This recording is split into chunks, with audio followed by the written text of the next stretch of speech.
नमस्कार, आप देख रहे हैं इंडिया टीवी। आपके साथ मैं हूं मीनाक्षी जोशी। वक्त हो गया है राजधर्म का। आज बात होगी जम्मू कश्मीर के सेकंड फेज के जंग की।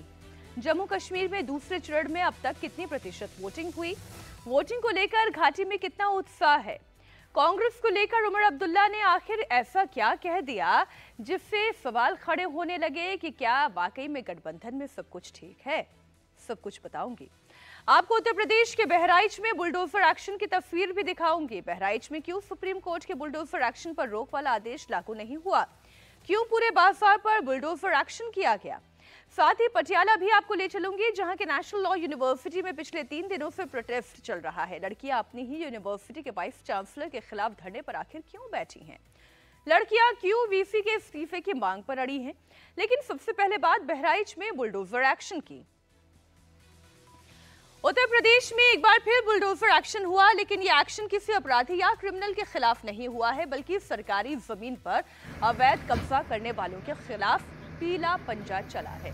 ये बुलडोजर एक्शन बहराइच जिले के कैसरगंज तहसील के सराय जगाना में हुआ है। इसे वजीरगंज बाजार के तौर पर भी जाना जाता है। सराय जगना में अवैध दुकानों और मकानों को जिला प्रशासन की टीम ने ध्वस्त कर दिया। बुलडोजर एक्शन को देखते हुए सुरक्षा के कड़े इंतजाम किए गए थे। पीएससी के पूरे एक प्लाटून की तैनाती की गई थी। कई थानों की पुलिस की तैनाती भी थी। जिन घरों पर बुलडोजर एक्शन होना था उन पर पहले ही निशान लगा दिया गया था। आपको जानकारी दे दें, सरकारी जमीन पर अतिक्रमण के खिलाफ ये बुलडोजर चला है। हालांकि बुलडोजर चलने को लेकर नियम पहले से ही सख्त बताए जा चुके हैं। सुप्रीम कोर्ट में इतनी बातें कही गई कि नहीं, बुलडोजर जो है चलाया जाना उसके लिए नियम और शर्तें हैं।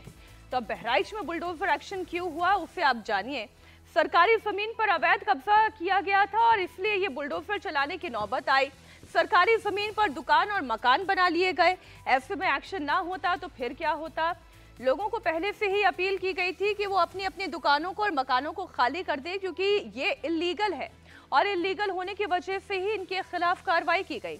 बहराइच के कैसरगंज तहसील के सराय जगना यानी कि वजीरगंज बाजार में सरकारी जमीन पर कब्जा करते हुए मकान और दुकान बना लिए गए, जिसके खिलाफ हाईकोर्ट में मुकदमा चला। हाईकोर्ट ने सरकारी जमीन को खाली कराने का आदेश दिया और जिला प्रशासन ने कोर्ट के आदेश को तामील कराते हुए बुलडोजर एक्शन लिया। लेकिन जिन लोगों के मकान और दुकानों पर एक्शन लिया गया, उनका कहना यह है कि वो करीब 40-50 साल से यहाँ रह रहे थे और बिना वैकल्पिक इंतजाम के उनके ऊपर कार्रवाई कर दी गई, उन्हें बेघर कर दिया गया। उनके पास अब रहने के लिए और कोई दूसरा आशियाना नहीं है। कोई वैकल्पिक व्यवस्था होनी चाहिए थी और फिर ये कार्रवाई होनी चाहिए थी। जो मेरी उम्र देख लीजिए, इतने साल से पैदल यही के हैं। थोड़ा किराए पर रही था साहब, तो जब सबको प्रधान ने बताया था तो साहब हम कितने सालों से आ रहे हैं? हम यहाँ 18 मान के जाए 58-60 साल के हम रह रहे साहब यहाँ। तो कोई नोटिस मेरे पास है ये साहब, और कोई जगह कोई जमीन नहीं था, प्रधान से भी मालूम कर दिया जाए। शासन तो कह रहा नोटिस दिया गया। नहीं, मेरे पास साहब नोटिस नहीं आई है। जिनके घर और दुकानों पर बुलडोजर एक्शन हुआ वो दावा कर रहे हैं कि उन्हें जगह खाली करने का कोई नोटिस नहीं दिया गया, जबकि सच ये है कि जिला प्रशासन ने पहले से ही नोटिस देकर लोगों को घर और दुकान खाली करने को कहा था। जब लोगों ने दुकान और घर खाली नहीं किए तो फिर जिला प्रशासन की ओर से ये कहा गया कि जो अपना घर और दुकान खाली नहीं करेगा उस पर होने वाला खर्च भी वसूला जाएगा। और इसके बाद कई लोगों ने अपने घर और दुकानों को खाली भी कर दिया। इतना ही नहीं, बुलडोजर एक्शन से पहले जिला प्रशासन के द्वारा अवैध कब्जे वाली जगह को खाली करने का बाकायदा अनाउंसमेंट किया गया था।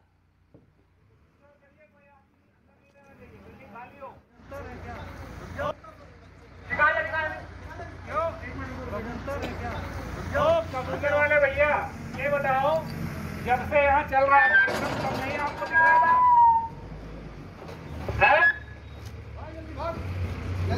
इंतजार कर रहे थे क्या? इंतजार कर रहे थे क्या? कि अपनी जान जोखिम में डालोगे और कार्रवाई को अवरोध करोगे? जिनसे बता रहा हूँ जिनका इसमें कोई भी सामग्री है हटा लें। इसको इधर तुरंत हटाइए और बाहर जाइए। देखभाल साहब देख लें कि इनका जो सामान हट गया है, बाहर निकल गए कि नहीं निकल गए। चलिए, कोई अंदर नहीं रहना चाहिए। आइए अब आपको ये बताती हूँ कि बहराइच के केसरगंज के सराय जगन्नाथ, जिसे वजीरगंज बाजार के तौर पर भी जाना जाता है, वहां पर ये बुलडोजर एक्शन आखिर क्यों हुआ और हाईकोर्ट ने इसे लेकर इसे जगह खाली कराने पर क्या कहा था। दरअसल वजीरगंज बाजार में 129 घर और दुकानें हैं, जिसमें से कई घर और दुकानें सरकारी जमीन पर बनी हुई हैं। सरकारी दस्तावेज के मुताबिक गाटा संख्या 211 और 212 खलिहान और रास्ते की जमीन है, यानी वो सरकारी जमीन है जिस पर कब्जा कर अवैध दुकान और मकान बना लिए हैं। इसके खिलाफ हाईकोर्ट में याचिका दायर की गई थी, जिसमें हाईकोर्ट ने अवैध निर्माण को हटाकर सरकारी जमीन को खाली कराने का आदेश दिया था। सरकारी भूमि पर 3 गाटा संख्या थी जिस पर अतिक्रमण था। उसमें हाईकोर्ट का आदेश था कि उसको जल्द से जल्द अतिक्रमण मुक्त किया जाए। उसी क्रम में ये कार्रवाई की जा रही है। इसमें 23 स्ट्रक्चर हैं, जिसमें से 11 दुकानें थी और 4 लगभग ऐसी जगह हैं जहाँ लोग नहीं रहते पर बाउंड्री वॉल वगैरह से घिरा हुआ जगह था, पशु शेड थे। बाकी 8 के करीब मकान हैं, तो उन पर कार्रवाई की जा रही है। प्रॉपर नोटिस वगैरह दे दिया गया था, लोगों ने अपने मकान खाली कर लिए हैं और तत्पश्चात ये कार्रवाई की जा रही है। एक पक्ष था हदीस, वो लोग हाईकोर्ट गए थे सरकारी भूमि पर अतिक्रमण के मामले में। उनके माध्यम से हाईकोर्ट का आदेश आया था कि जल्द से जल्द प्रशासन इस सरकारी भूमि को अतिक्रमण मुक्त कराया जाए। उसी क्रम में ये कार्रवाई हुई। बहराइच जिला प्रशासन इलाहाबाद हाईकोर्ट के आदेश पर कार्रवाई कर रहा है। जिला प्रशासन ने वैसे 23 मकानों को जमींदोज कर दिया जो सरकारी जमीन पर कब्जा करके बनाए गए थे। साथ ही 8 और ऐसे मकान हैं जिन पर बुलडोजर चलाया जाएगा। बुलडोजर एक्शन के दौरान किसी तरह का हंगामा या प्रोटेस्ट न हो, इसलिए जिला प्रशासन की ओर से सुरक्षा के पुख्ता इंतजाम किए गए हैं। बड़ी संख्या में पुलिस फोर्स की तैनाती की गई है। हालांकि स्थानीय लोग कोर्ट के फैसले पर सवाल उठा रहे हैं। आज से 40 वर्ष पूर्व इस पे मकानात बने हुए थे। प्रधान हम 2010 से हुए और हमारा प्रतिनिधि रहे, लेकिन आज के 1 हफ्ता पहले हाईकोर्ट से एक आदेश आया। आदेश के क्रम में आज प्रशासन ने ध्वस्तीकरण की कार्रवाई कर रहे हैं, जिससे 100 घर और दुकान प्रभावित हो रही है। 50 साल से कब्जा हमारी ज़िंदगी, हमारी उम्र 50 साल की है। हम जब से पैदा हुए हैं तब से ये मतलब घर और दुकानें बनी। प्रशासन ने कल जैसा कि तहसीलदार आए हुए थे, अनाउंस करके गए थे कि आप अपना मकान जो है खाली कर दीजिए। तो उसके तहत लोगों ने खाली क्या आप दिखा सकते हैं, तोड़ ही दिया गया है। बचा मात्र थोड़ा बहुत ही बचा है, ज़्यादातर तो खुद लोगों ने अपने आप हाथों से ही तोड़ दिया। 40 से 45 साल पहले यहाँ पर सरकार द्वारा आवास दिया गया था, प्रधानमंत्री आवास दिया गया था, मुख्यमंत्री आवास दिया गया था। पहले सरकार ने बसाया लोगों को, आज उजाड़ा जा रहा है। पहले से लोगों को नहीं पता था कि ज़मीन ये ऐसी है वैसी है। गरीब लोग थे, बेसहाया, कमज़ोर, नासमझ, उन्होंने रह के रहने लगे। कुछ दिन 2018 के आसपास हमारे पास, हम लोगों के पास 2018 के पास नोटिस आई। हम लोगों को ऐसा पता नहीं चला कि नोटिस ऐसी है या वैसी है, हम लोगों ने भी इतना इत्तला नहीं किया। फिर आज पता चला कुछ दिन पहले लास्ट नोटिस आई कि आप लोग खाली कर दीजिए, ज़मीन अतिक्रमण हटने वाला है। कहाँ जाएंगे, सब सड़क का किनारा है और आप इस माहौल में देख रहे हैं कि हाँ दहशत है चारों तरफ, कहीं भेड़िए का तो कहीं बाढ़ का। 11/9/2024 को नोटिस मिलती है हम लोगों को कि घर खाली कर दीजिए। अब लोगों की चिंता देखिए अपनी जगह है। जो 40-50 साल से किसी जगह पर रह रहे हैं, पहले तो अवैध वहां पर बसने कैसे दिया गया, ये सवाल हमेशा उठाया जाता है और इस बार भी उठाया जाएगा कि तब सरकारें और म्यूनिसिपैलिटीज क्या कर रही होती हैं जब अवैध रूप से मकान बन जाते हैं। खैर, सराय जगना इलाके की बात करें जहां सरकारी जमीन पर से अतिक्रमण हटाने की कार्रवाई हुई और कोर्ट का ऐसा नहीं है कि फैसला कोई आज 2024 का कोई फैसला हो। हाईकोर्ट ने 23 मई 2023 को ही अतिक्रमण हटाने का आदेश दे दिया था, लेकिन नोटिस के बावजूद लोगों ने अतिक्रमण नहीं हटाया और इसके बाद याचिकाकर्ता ने राजस्व अधिकारियों के खिलाफ अवमानना याचिका दायर कर दी और इसके बाद जिला प्रशासन ने आज बुलडोजर एक्शन किया। सरकारी जमीन पर से बने हुए मकान और दुकान सभी का ध्वस्तीकरण हुआ, जिसकी तस्वीरें इंडिया टीवी पर आपने देखी।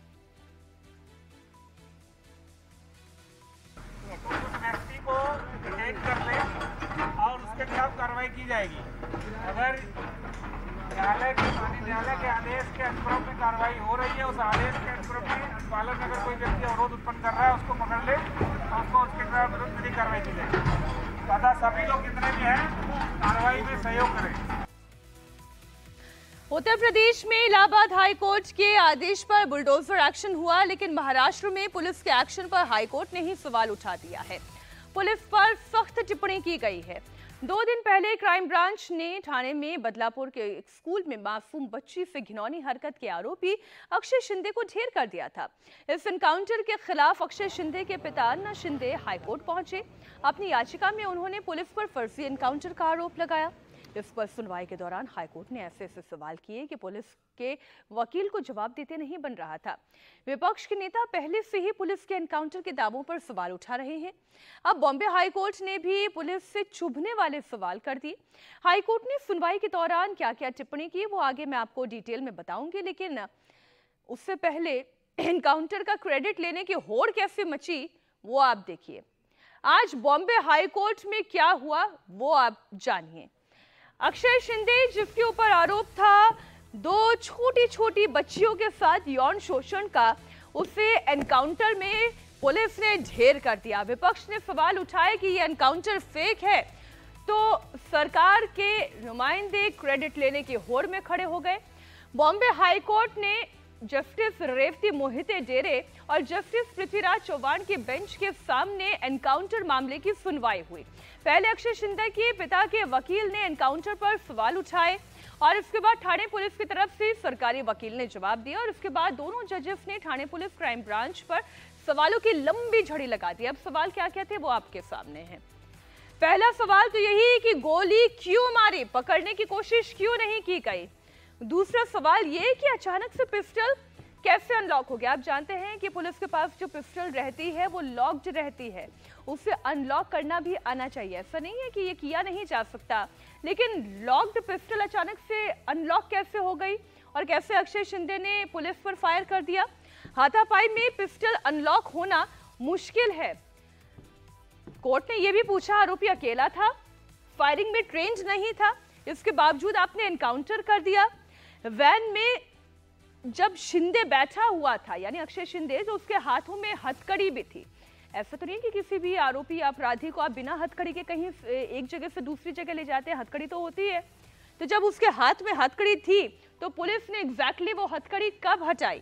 पिस्टल पर फिंगरप्रिंट के निशान क्या लिए गए या नहीं लिए गए, ये तमाम सवाल आज हाईकोर्ट ने पूछा कि क्या जिस पिस्टल से अक्षय शिंदे ने फायरिंग की उस पर फिंगरप्रिंट के निशान लिए गए हैं। बॉम्बे हाई कोर्ट ने पुलिस पर सवाल ही नहीं उठाए बल्कि इसे एनकाउंटर ही मानने से इनकार कर दिया। हाई कोर्ट ने कहा हम इसे एनकाउंटर नहीं मान सकते क्योंकि एनकाउंटर की परिभाषा अलग होती है। हाई कोर्ट ने बिना लाग लपेट के कहा कि पुलिस के दावों पर यकीन करना मुश्किल है। कोर्ट ने क्राइम ब्रांच को जांच से जुड़े हुए सभी कागजात तुरंत सीआईडी को सौंपने के लिए कहा और कहा कि अगर वो जांच से संतुष्ट नहीं होते हैं तो उचित आदेश देने को मजबूर किया जाएगा और इस मामले की अब अगली सुनवाई 3 अक्टूबर को की जाएगी। अब देखिए बॉम्बे हाई कोर्ट की टिप्पणी क्या क्या थी। अव्वल तो उन्होंने कहा कि हम इसे एनकाउंटर नहीं मान सकते क्योंकि एनकाउंटर की परिभाषा अलग होती है। पुलिस जो दावे कर रहे हैं उस दावे पर यकीन करना मुश्किल होता है। पिस्टल की जांच की जाएगी फॉरेंसिक एक्सपर्ट के द्वारा और सभी 5 पुलिस वालों को के हैंड वॉश लिए जाए। अब आप देखिए इसका अर्थ तो सीधा सीधा यही हुआ कि जो विपक्ष के आरोप है उसके अंदर दम दिखाई देता है। कोर्ट ने यह निष्कर्ष निकाला है पूरे डॉक्यूमेंट देखने के बाद अक्षय शिंदे को पॉइंट ब्लैंक फायर हुआ है क्या, ये अपीयर दिखा रहा है, इसके ऊपर डाउट कोर्ट ने रेज किया है। कोर्ट ने कहा है अक्षय शिंदे को पिकअप करने के बाद से हॉस्पिटल तक लेने तक उसका टोटल जितने भी सीसीटीवी कैमरास है सारे के सारे प्रिजर्व करने को कहा है। दूसरी जो है पोस्टमार्टम रिपोर्ट और हैंड वॉश जो है, हैंड वॉश जो डिसीज्ड के उसने किए नहीं होंगे तो उनके हैंड वॉश जो है फॉरेंसिक का जो काम है वो भी कहना है। कोर्ट ने स्वाति भिंगारदिवे जो फॉरेंसिक एक्सपर्ट है फिंगरप्रिंट की, उनके फिंगरप्रिंट एक्सपर्ट के प्रोसीजर के ऊपर भी कुछ सवाल खड़े किए हैं। दूसरी चीज जो है डिले जो है पुलिस का सीआईडी के पास हैंडओवर करने के लिए एफआईआर वो भी अकाउंट में कोर्ट ने लिया है। दूसरा जो है वैन, जिस वैन में इनकाउंटर हुआ उस वैन का भी वीडियो जो है वो प्रिजर्व करके रखा है। सबसे इंपॉर्टेंट, जो पुलिस ऑफिसर्स ये सब फायरिंग में इन्वॉल्व थे उन सबके CDR, tower location, call detail record लेने के लिए कोर्ट ने कहा है। आखिर एनकाउंटर में ऐसा क्या हुआ कि इस पर हाईकोर्ट सवाल उठा रहा है? मैं आपको बताती हूं कि जब Thane police crime branch Akshay Shinde को तलोजा सेंट्रल जेल से बदलापुर लेकर जा रही थी तो उस वक्त वहां क्या हुआ। इस वैन में आगे की सीट पर ड्राइवर के साथ ही पुलिस इंस्पेक्टर संजय शिंदे बैठे हुए थे और पीछे की तरफ अक्षय शिंदे के साथ एपीआई नीलेश मोरे और 2 और पुलिस वाले मौजूद थे। पुलिस के मुताबिक इस दौरान अक्षय शिंदे पुलिस वालों को गाली देने लगा। माहौल संभालने के लिए इंस्पेक्टर संजय शिंदे पीछे की सीट पर बैठ गए। शाम 6:15 बजे अक्षय शिंदे ने नीलेश मोरे की पिस्टल छीन ली और उससे 3 राउंड फायरिंग की। एक गोली नीलेश मोरे के बाई जांघ में लगी। इसके बाद इंस्पेक्टर संजय शिंदे ने आत्मरक्षा में एक गोली चलाई जो आरोपी के सिर में लगी और उसकी वहीं ऑन स्पॉट डेथ हो गई। अक्षय शिंदे की गोली से घायल नीलेश मोरे अस्पताल में भर्ती हैं जहां उनका इलाज चल रहा है।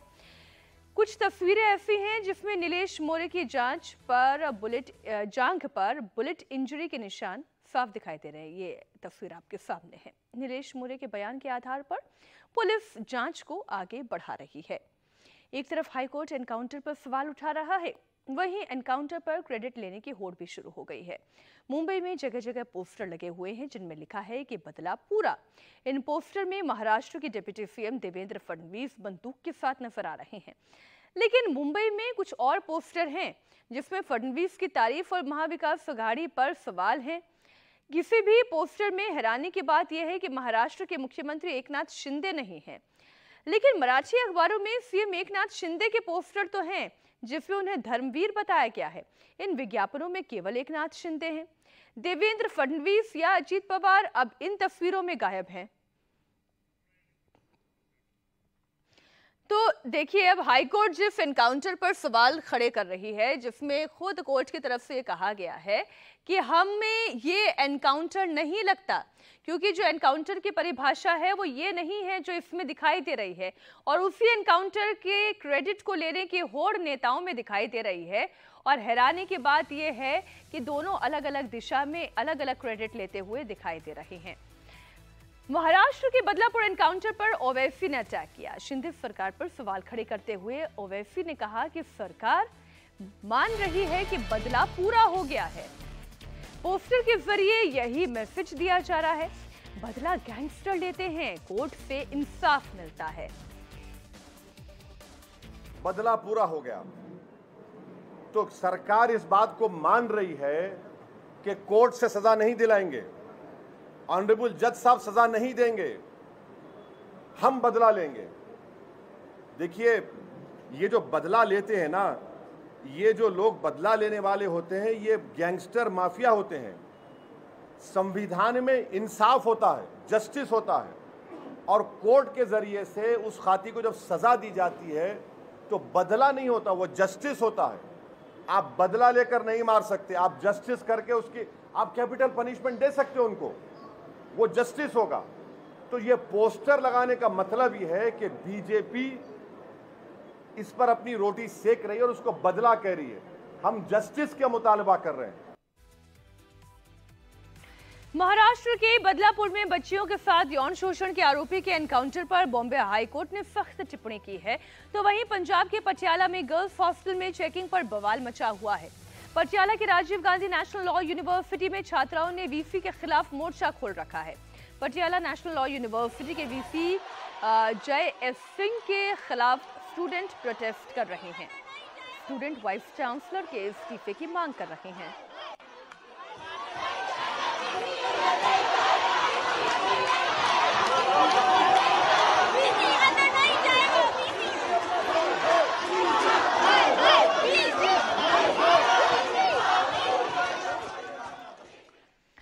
दरअसल छात्राओं का आरोप यह है कि वाइस चांसलर ने बिना किसी सूचना के नोटिस के गर्ल्स हॉस्टल की चेकिंग की। अचानक उनके कमरों में आकर कपड़ों पर कमेंट किए। गर्ल्स हॉस्टल में वाइस चांसलर की जांच से नाराज छात्राएं प्रोटेस्ट कर रही हैं। स्टूडेंट हर हाल में वाइस चांसलर के इस्तीफे पर अड़े हैं। इधर कैंपस में हंगामा बढ़ता देख यूनिवर्सिटी प्रशासन ने लॉ यूनिवर्सिटी को अगले आदेश तक बंद कर दिया है। प्रोटेस्ट की शुरुआत 3 दिन पहले 22 सितंबर को शाम करीब 4 बजे हुई, जब लॉ यूनिवर्सिटी की छात्राओं ने अचानक से वीसी रेजिडेंस के सामने प्रदर्शन करना शुरू किया। स्टूडेंट का आरोप ये था कि वाइस चांसलर अचानक गर्ल्स हॉस्टल की चेकिंग करते हैं, वो जिन कपड़ों में होती हैं उन पर कमेंट करते हैं। ये उनकी प्राइवेसी के अधिकार का उल्लंघन है। छात्राएं यहां नॉट योर डॉटर के पोस्टर लेकर पहुंची थी।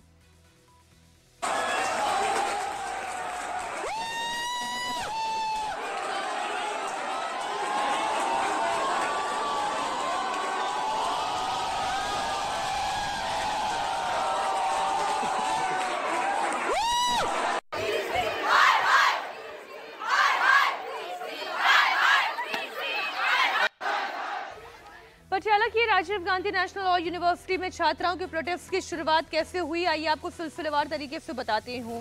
पहले एक वीडियो आपको दिखाती हूँ। इस वीडियो में Rajiv Gandhi national law university के वाइस चांसलर जय सिंह दिखाई दे रहे हैं।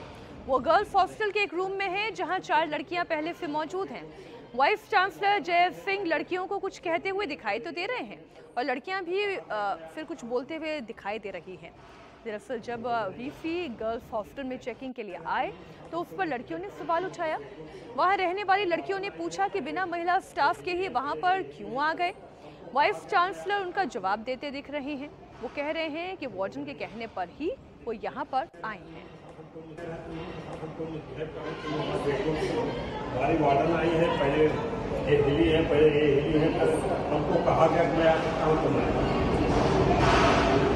नहीं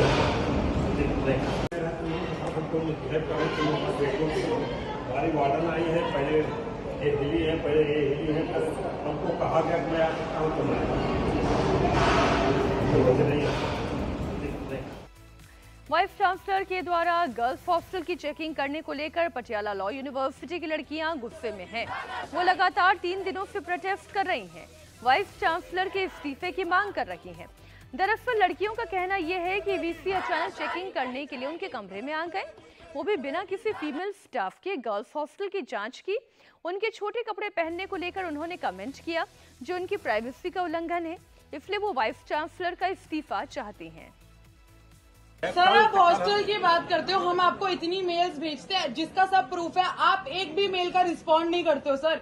एक भी मेल का आप रिस्पॉन्ड नहीं करते हो सर। क्यों नहीं करते हो? जब मेल्स आपको एड्रेस दें तो is it not your responsibility? आप इतने कंसर्न हो, आप मेस में आ रहे हो, आप लड़कियों के कमरों में जा रहे हो, लेकिन आप मेल का रिस्पॉन्ड नहीं कर सकते। आपने कहा कि हमारे एक्शंस की वजह से आज आपका सिर्फ शरीर बचा है और शान खत्म हो चुकी है। हमने आपकी पूरी शान खत्म कर दी है। सर हमको एक ऐसा वाइस चांसलर नहीं चाहिए जिसकी कोई शान नहीं है। आप प्लीज इस्तीफा दे दीजिए।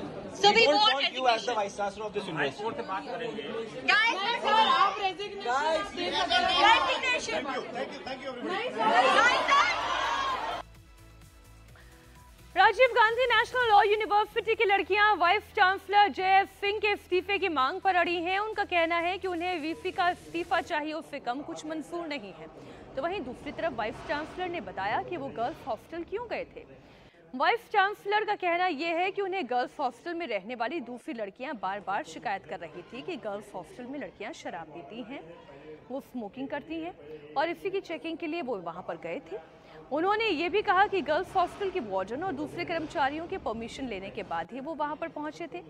उन्होंने ये भी कहा कि जो लड़कियां स्मोकिंग और शराब नहीं पीती, उन्होंने ये शिकायत उनसे की थी, जिसके मुताबिक रात 12 बजे के बाद हॉस्टल में शराब पीने का प्रोग्राम शुरू होता है और ये सब बाहर से खाने की आड़ में मंगवाई जाती हैं। साथ ही ये भी कहा कि उन्होंने कभी भी किसी के कपड़े को लेकर कोई कमेंट नहीं किया, बल्कि कुछ छात्र उन्हें टारगेट कर रहे थे। सर आप किस रीजन से गए थे कल हॉस्टल में? एक रीजन पहला था जो हाइजीन की कंप्लेन आ रही कि लड़कों के और जो फर्स्ट ईयर के बच्चे थे रोज उनकी कंप्लेन आ रही थी कि एग्जामिनेशन आ गया है। सर मतलब आप मेस की चीजें, हॉस्टल की चीजें, हॉस्टल में जो हो रहा था वो सब देखने गए थे। फैकल्टी में बस यही आपने लिखा भी है। ठीक है सर, ये इंस्पेक्शन संडे को हुई है। नो क्लासेस, कोई क्लास अटेंड नहीं कर रहा था। किसी हैंडफुल लड़की को कोई प्रॉब्लम नहीं थी। यहाँ पे वो सब लड़कियां भी बैठी होंगी जिनके रूम में इंस्पेक्शन हुई है। अगर यहाँ पे कोई भी एक लड़की मुझे खड़े होकर बोल सकती है कि उन्होंने वीसी सर के आगे ऐसा बोला था कि सर ये लोग लड़कियां स्मोक करती है, मेरे रूम में कुछ भी नहीं है छुपाने को, तो मैं मान जाऊंगी कि हम यहाँ पे सारे स्टूडेंट प्रोटेस्टर्स गलत हैं। कल आप एक लड़की के कमरे में गए हो, वो कंसेंट वायलेशन है। और अगर आपको लगता है एन अपॉलॉजी इज ओके कि अगर आपने एक सॉरी बोल दिया उससे कंसेंट वायलेशन ठीक है, तो वो गलत है। आप लड़कों के लिए गलत एग्जाम्पल सेट कर रहे हो कि वो किसी का भी कंसेंट वायलेट करेंगे और सॉरी बोलेंगे तो ठीक हो जाएंगे।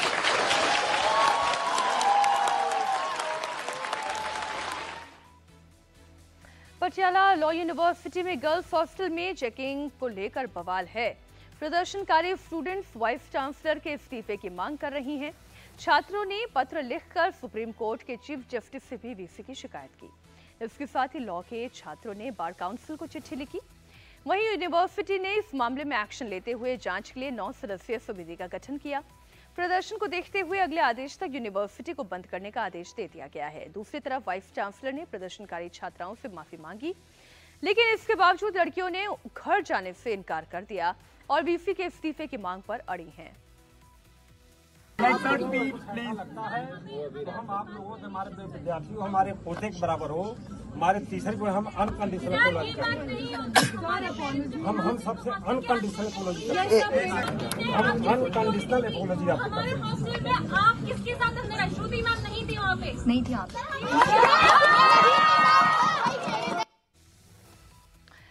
अब इस मामले में सियासत शुरू हो गई है। कांग्रेस महासचिव प्रियंका गांधी ने इस मुद्दे को उठाया, महिला आयोग से संज्ञान लेने की मांग की, वाइस चांसलर पर एक्शन लेने की मांग की।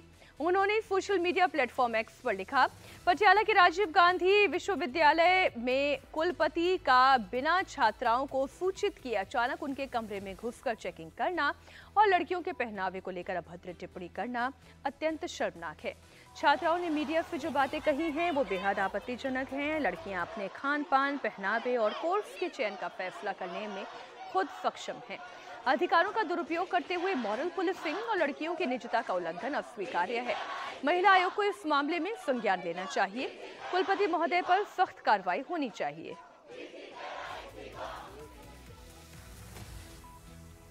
उधर पटियाला में बवाल हो रहा है तो जम्मू कश्मीर में आज जमहूरियत का जश्न मनाया जा रहा है। कश्मीर घाटी में आज वोटिंग का नया रिकॉर्ड बनाया जा रहा है। आज जम्मू कश्मीर में विधानसभा चुनाव के दूसरे चरण की वोटिंग हो रही है। सुबह से ही पोलिंग बूथ पर लंबी लंबी कतारें हैं। महिलाएं बढ़ चढ़कर वोट डालने के लिए पहुंच रही हैं। जम्मू कश्मीर में 10 साल के बाद चुनाव हो रहा है। धारा 370 हटने के बाद जम्मू कश्मीर की तस्वीर पूरी तरह से बदल चुकी है। अब यहां बुलेट नहीं बल्कि बैलेट की बात हो रही है। जम्मू कश्मीर में बदलाव की इस बयार को पूरी दुनिया देख रही है। आज की वोटिंग को देखने के लिए 16 देशों के राजनयिक घाटी पहुंचे हैं। जम्मू कश्मीर में पिछले 9 घंटे से सभी 26 सीटों पर बम्पर वोटिंग हुई। अभी 3 घंटे और बाकी हैं और दूसरे चरण की 26 सीटों पर 42% वोट डाले जा चुके हैं। उमर अब्दुल्ला की सीट बडगाम में 45%, गांदरबल में 44% वोट पड़ चुके हैं। पुंछ में 55%, राजौरी में 52% और रियासी में अब तक 57% वोटिंग रिकॉर्ड की जा चुकी है। श्रीनगर में भी 23% वोट डाले जा चुके हैं। 10 साल में मोदी सरकार ने जिस तरह से जम्मू कश्मीर में काम किया, खासतौर से धारा 370 हटने के बाद जिस तेजी से जम्मू कश्मीर की तस्वीर और वहां के लोगों की सोच में बदलाव आया, पोलिंग बूथ पर इसका असर भी देखने को मिल रहा है। कैसे? आइए आंकड़ों की जुबानी आपको बताती हूँ। वोटिंग का जो पैटर्न है वो बड़ा ही उत्साहजनक है। पहले चरण में 24 सीटों पर मतदान हुआ था, जहां पर 61.38% वोट पड़े थे। लेकिन आज की अगर बात करें दूसरे चरण में, जहां 26 सीटों पर मतदान हो रहा है, दोपहर 3 बजे तक 42% वोटिंग हो चुकी है। अभी भी 3 घंटे का वक्त और बाकी है। अच्छी बात यह है कि शांतिपूर्ण वातावरण में वोटिंग की ये प्रक्रिया चल रही है। कहीं से किसी भी तरीके की कोई आतंकी घटना या कोई अप्रिय वारदात की कोई खबर नहीं आई है। आज जम्मू कश्मीर में दूसरे चरण का मतदान भी हो रहा है। ये मतदान शांतिपूर्ण तरीके से चल रहा है। लोग सुबह से ही वोट डालने के लिए कतारों में लग गए हैं। पहले चरण में जिस तरह जम्मू कश्मीर में वोटिंग का रिकॉर्ड टूटा, वो भी दुनिया ने देखा है।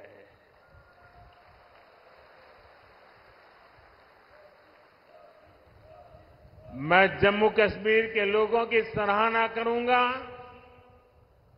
उन्हें बधाई दूंगा कि वो लोकतंत्र के इस पर्व में उतने उत्साह से हिस्सा ले रहे हैं। पिछले 10 साल में जम्मू कश्मीर किस तरह से बदला है, कैसे यहाँ के लोगों का भरोसा भारत के लोकतंत्र में बढ़ा है, ये तस्वीरें उसकी गवाह हैं। ये कश्मीर के उस इलाके की तस्वीर है जहां इससे पहले इतनी बड़ी संख्या में लोग कभी भी वोट करने के लिए बाहर नहीं निकले थे। ये तस्वीर बडगाम जिले के सोईबुद की है। ये आतंकी संगठन हिजबुल मुजाहिदीन के सरगना आतंकी सैयद सलाउद्दीन का इलाका है। 10 साल पहले जब यहाँ चुनाव होते थे तो लोग उसका बॉयकॉट करते थे, लेकिन आज लोग यहाँ पर खुलकर वोट करने के लिए निकल रहे हैं। जम्मू कश्मीर विधानसभा चुनावों में बडगाम ज़िले के सेबुग इलाके की शायद ऐसी तस्वीर आपने इससे पहले कभी नहीं देखी होगी। जी हाँ, ये इलाका हिजबुल मुजाहिदीन के कमांडर इन चीफ और जिहाद काउंसिल के प्रमुख सैयद सलाउद्दीन का गांव है। यहाँ अक्सर चुनावों के दौरान बाइकआउट रहता था, लेकिन 35 सालों के बाद यहाँ की तस्वीर बिल्कुल अलग है।